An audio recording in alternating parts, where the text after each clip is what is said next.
আসসালামু আলাইকুম।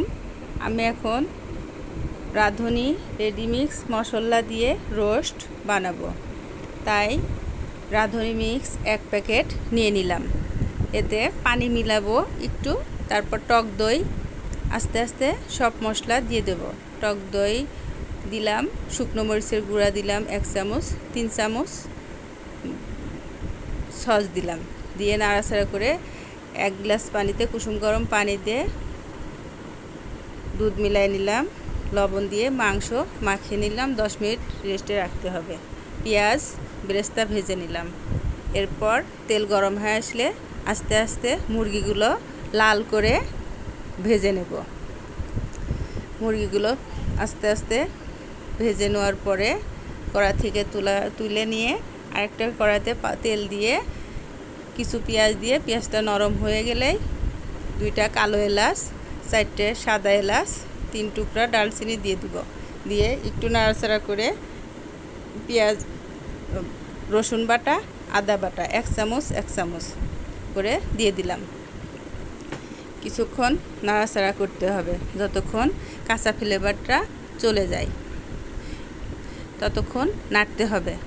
নাড়ার পরে এরপরে দিয়ে দিব আগে থেকে বেটে রাখা পেঁয়াজ।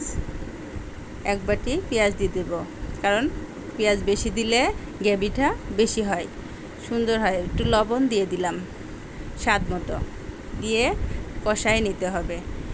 এর ভিতরে আগে যে মশলাটা রেডি করে রাখছিলাম রাঁধুনি মিক্স দিয়ে, ওটা ঢেলে দিলাম। ওটা দিয়ে একটু নাড়াচাড়া করে সুন্দর করে কষাই নিতে হবে।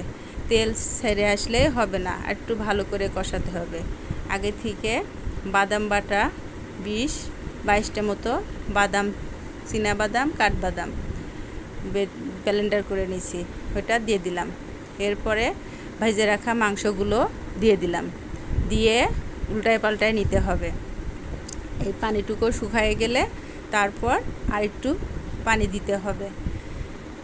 পানি দিয়ে যতক্ষণ এই পানিটা শুকায় না যায় ততক্ষণ উল্টায় পাল্টায় নাড়তে হবে, যাতে মাংসগুলো সুন্দর করে সিদ্ধ হয়। এতে মাংসর ফ্লেভার, স্বাদ দুইটাই ভালো হবে।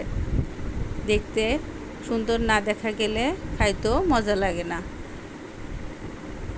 দেখার সৌন্দর্যের জন্য একটু সুন্দর করে নাড়াচাড়া করে এই পানি শুকায় গেলে আগে থেকে দুধ মিক্স করে রাখছিলাম, 1 গ্লাস দুধ দিয়ে দিলাম, ওই গ্লাসে আরেক গ্লাস পানি দিয়ে দিলাম।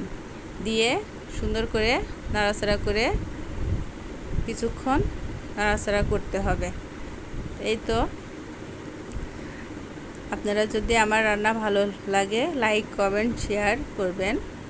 এরপরে আলু বাখারা দিয়ে দিলাম 4-5টা, পেঁয়াজ বেরেস্তা দিয়ে দিলাম 1 মুঠ, দিয়ে একটু নাড়াচাড়া করলেই গ্রেভিটা ঘন হয়ে যাবে। কারণ চুলার উপরে থাকলে মনে হয় পাতলা, কিন্তু নিচে নামালেই গ্রেভিটা ঘন হয়ে যাবে। এই কারণে একটু পাতলা থাকতেই নামাতে হবে। গ্রেভি শুকায় গেলে তখন খাইতে মজা লাগবে না। এই তো হয়ে গেল আমার রোস্ট। আজকে এ পর্যন্তই। আল্লাহ হাফেজ।